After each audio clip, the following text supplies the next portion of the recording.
Yang diluncurkan di BRIN nih Pak sebagai penulis ya bersama dengan perwakilan BRIN nih Pak. Bapak melihat adanya peluncuran launching buku ini seperti apa sih Pak awalnya Pak, brainstorming atau pemikiran awalnya dan juga blueprintnya Pak, sehingga bisa menghasilkan suatu karya tulis yang bisa dinikmati bersama dan bisa diterbitkan oleh BRIN. Nah, seperti kita ketahui BRIN itu kan merupakan suatu kelembagaan yang berhubungan langsung dengan sesuatu yang bersifat ilmiah Pak. Sedikit izin.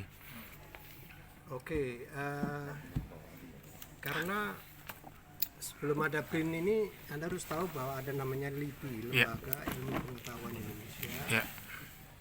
Dan saya dan Pak Heri ini sebenarnya peneliti di LIPI. Dan tadi saya sudah ceritakan pada tahun 2007 saya menerbitkan buku Mencari Indonesia. 2007 ya. Dan waktu itu masih LIPI. Itu tadi deputinya itu deputi ilmu pengetahuan sosial dan masyarakat Bu Dewi tadi itu. Dewi Fortuna Anwar. Jadi dia yang yang menjadi deputi. Jadi seri buku Mencari Indonesia sampai 4 ini, yang 1, 2 itu terbit pada waktu LIPI. Jadi kemudian ada COVID, saya menulis tentang esai-esai masa pandemi, itu sudah terbit sebagai Mencari Indonesia 3. Dan yang terakhir ini sebenarnya kumpulan esai tentang tokoh itu ya, yang tadi kita diskusikan sebagai Mencari Indonesia 4. Jadi Mencari Indonesia itu kemudian menjadi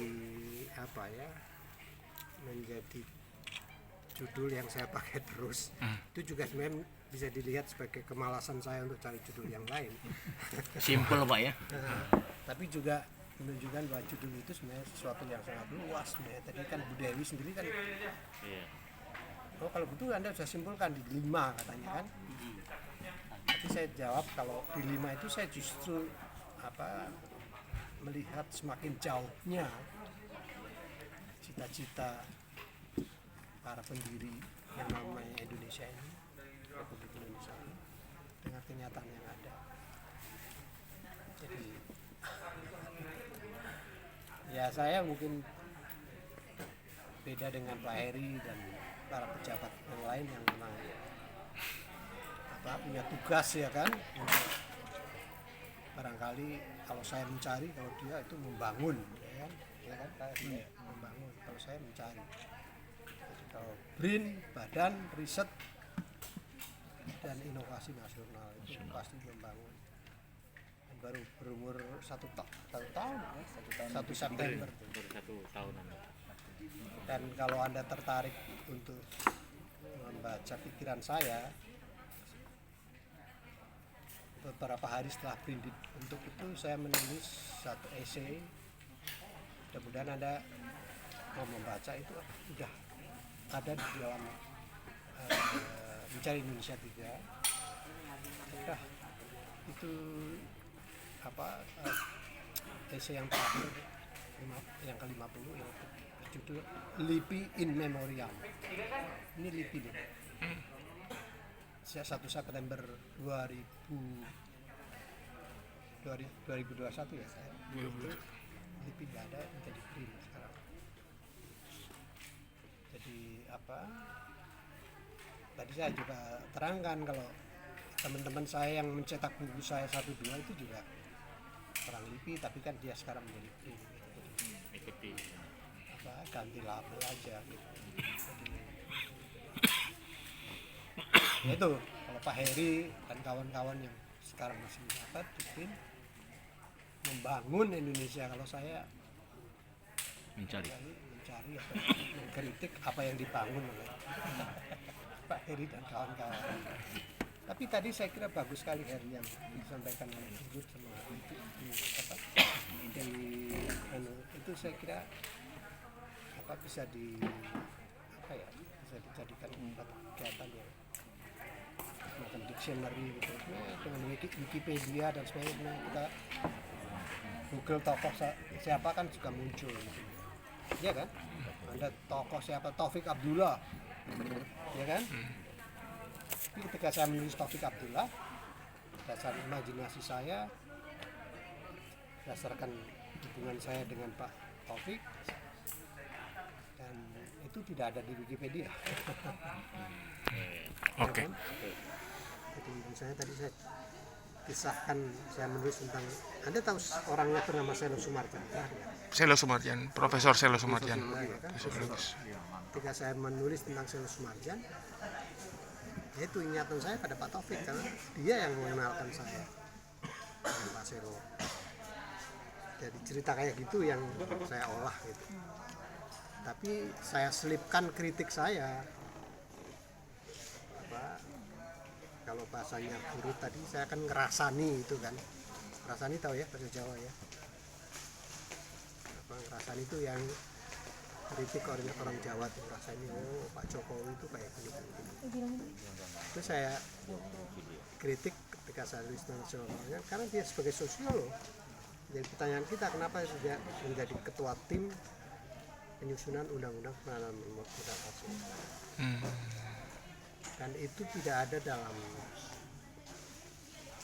cerita-cerita di Indonesia. Itu saya temukan dalam sebuah disertasi yang ditulis dengan serius dari orang yang namanya Jeffrey Winters, Profesor Jeffrey Winters. Dia selalu datang ke Indonesia, dia ilmu politik dari University of Northern di Amerika. Jadi dia bisa mendapatkan informasi detail bagaimana kasarnya gitulah, dari orde lama menjadi orde baru. Dan undang-undang penanaman modal asing tahun 67 itu menurut saya krusial merubah Indonesia. Yang sekarang akan dijadikan oleh Jokowi menjadi undang-undang apa? Iya, Cipta Kerja. Oke. Siap.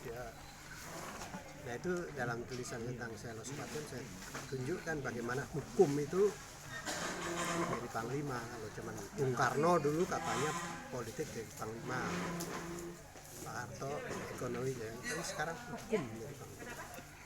Ya kan? Pak Jokowi itu semuanya kan diserahkan ke hukum. Anda boleh demonstrasi, boleh apa, ya kan? Ya kan? Tapi Anda harus lewatkan ke Mahkamah Konstitusi, gitu kan? Iya kan?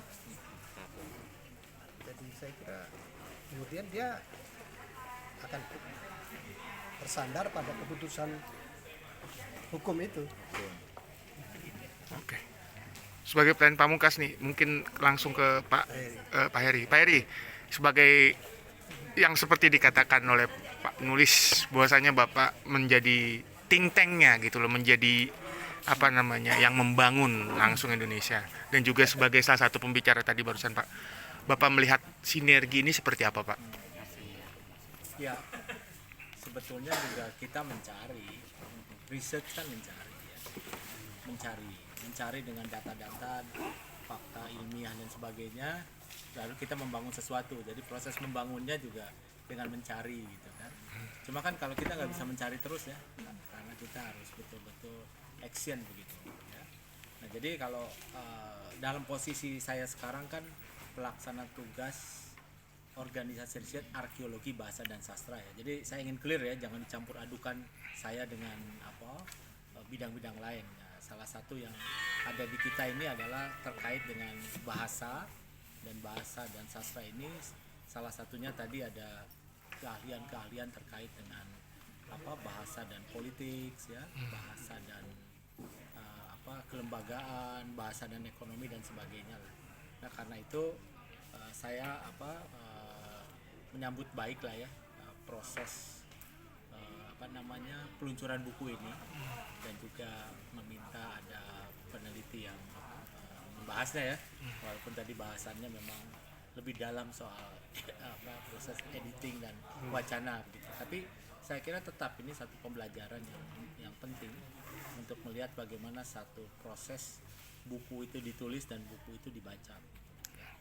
Dan saya kira terkait dengan kritik ya itu hal yang biasa saja dalam dunia riset ya, kita saling kritik mengkritik. Cuma bedanya kalau kami kan sebagai bagian dari lembaga pemerintah, bagaimana kemudian kritik itu menjadi saran, dan saran itu bagaimana kemudian bisa diimplementasikan kan, itu poinnya.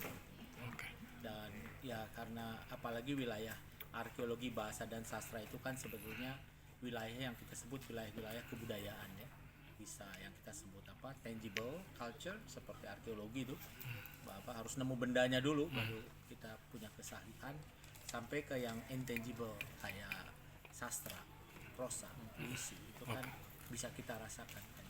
Oke. Semua itu sekarang dirangkum di BRIN lah. BRIN. Oke, Pak. Karena kan kita perisetnya dari berbagai kementerian dan lembaga juga. Terima kasih banyak atas waktunya, Pak. Ya.